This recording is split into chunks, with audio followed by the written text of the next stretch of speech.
All right, we are live. Hey everyone, Dr. Jamil Sayed here, and welcome to Transformation Tuesday. This is the live video that I do every single week where I want to come to you and share with you something transformational to really help you to shift and to change your life. And today I've got a really powerful episode for you. Before we get started, if this is your first time with us, really, welcome to the family. And if I'd like to share a little bit real quick about who I am and what I do with you.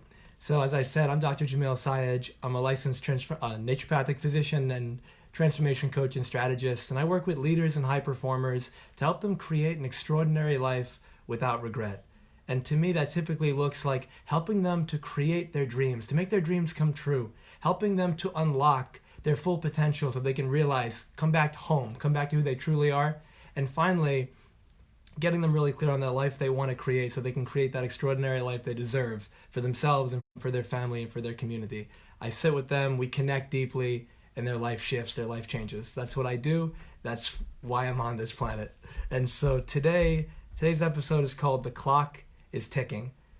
And so as many of you have probably heard, the other day, Kobe Bryant passed away, as well as his 13-year-old daughter and 7 other people that were in the helicopter with him.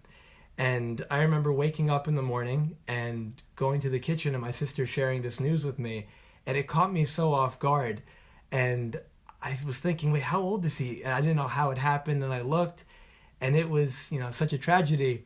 And I found that in my own life, there's been a lot of experiences of death. And I think one of the gifts that death brings is this reminder, this wake-up call. And there's something that we can learn from every life experience, no matter how traumatic it is. And so first and foremost, just a moment of gratitude and respect for life itself, and sending love and prayers and positive energy to all the families that were involved. And so let me ask you this question. How much time do you have left? Really think about that. How much time? Because the truth of the matter is you don't know. And yet far too often we live as if we're never going to die. And we have this skewed perspective, in my opinion, of what death is. We look at people who are really old, and we look at people who might be very sick, and we say, oh, well, they're dying. But we don't realize that the moment you're born, you begin to die. 20-year-olds, 30-year-olds, 50-year-olds, 80-year-olds, whatever age you are, you're healthy and fit, sure, that's wonderful, you're still dying. And so the thing becomes, when are you going to stop living like you're never going to die? When are you going to stop procrastinating? When are you going to stop putting off enjoying your life? When are you going to stop putting off your dreams and saying, I'll do it tomorrow? Because the more often you do that, tomorrow becomes today, and then you say it again, I'll do it tomorrow, and then tomorrow never comes. And then you get to the end of your life and you say, wow, if I could do it all over again, I wish I would have taken a chance. I wish I would have taken a risk on me. And then at that point, it's too late. It's been said that the richest place on earth is the graveyard, because that's where so many people die and leave, inventions that were never made, dreams that were never manifested because they were in here and there was a gift that they could share with the world, but they allowed fear to run the show. And they didn't live by faith, they lived by fear, and they said, what if it doesn't work out? What if people judge me? And they allowed that fear to hold them back. Are you doing that? Really think that over for yourself. Tomorrow is not guaranteed for any of us. Tomorrow is a gift. And that's why today is the ultimate gift, because you have it. It's real. Today is where the magic is. Today is where you can create the life that you desire. Very often we lose perspective. We get upset with loved ones. We get into arguments. We hold grudges. And if you found out, let me ask you this, if you found out that you could only have one more conversation with that loved one, what would that conversation be about? Would you be arguing? Would you be getting into a fight? Would you be still holding on to that grudge? Or would you let it go, and would you presence yourself and be with that person fully? Would you listen to them? Would you share from your heart? Would you love them with everything you have? So then let me ask you, why aren't you doing that now? Because who's to say that the next conversation isn't the last conversation. I remember a good friend of mine losing his grandfather, and I didn't know it when I approached him, but he just looked off. He looked very sad. And I said to him, "Are you okay?"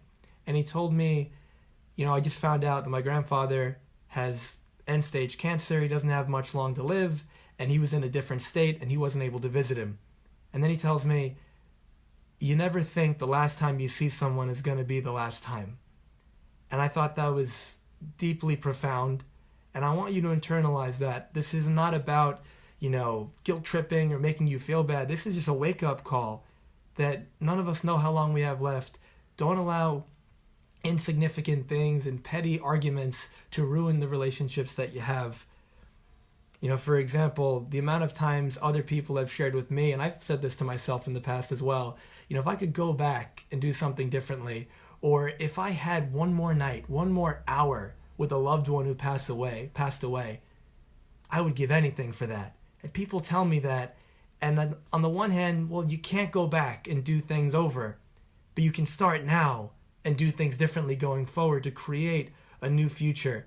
Who in your life right now, if they were to pass away, would you think to yourself, wow, I wish I could say something to them. I wish I could do it all over again. I wish I could have a conversation with them, be with them at least one more time. Remind yourself of that and live from that place, because then every single day you're with them, every opportunity you have to be around them, you're going to treat it like the miracle that it is. And that quality of your life will improve so much. I remember hearing this Steve Jobs quote where he said, "Every day I wake up and I look myself in the mirror and I ask, if today was my last day on this earth, would I want to do what I'm about to do? And if the answer to that question is no, too many days in a row, I know something needs to change." And he also said, if you live every day like it's your last, one day you will surely be right. I really implore you to step into the present moment and live every day like it's your last. Be with people as if it's the last time you're ever going to see them. I remember, those of you who know me personally, I'm kind of known for my hugs. And I had a cousin tell me one time, I gave her a hug, and she said, "I love your hugs. Every time you hug me, I feel like you're never going to see me again." And when she said that, it landed in my heart, because that's like my underlying intention when I'm with somebody, when I embrace somebody, because who knows? And I really recommend and encourage you to start bringing that into your life, being with people as if this was the last time. Love fully, live fully, be with them fully. There's an exercise I want to share with you. I think it'll go a long way and help you out. What 3 words would you want people to use to describe you at your funeral? Really internalize that. What 3 words would really sum up your life?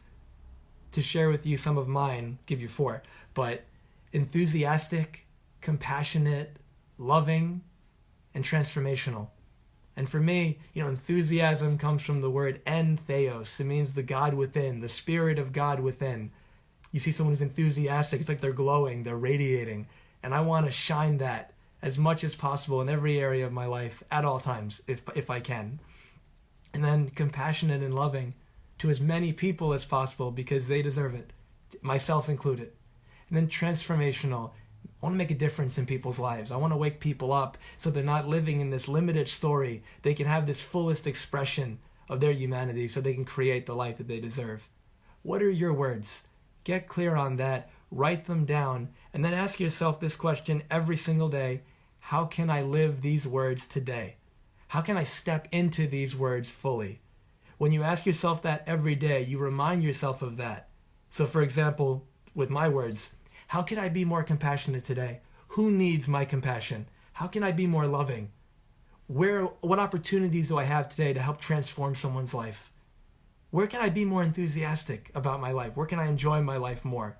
If I ask myself these questions, it changes my focus and my behavior will follow. The same applies to you. Find out what your words are and then ask yourself, how can I live these every day? And you're going to see your quality of life start to dramatically improve. And so that is it for today's session. I'd love to offer you an opportunity, complimentary offer.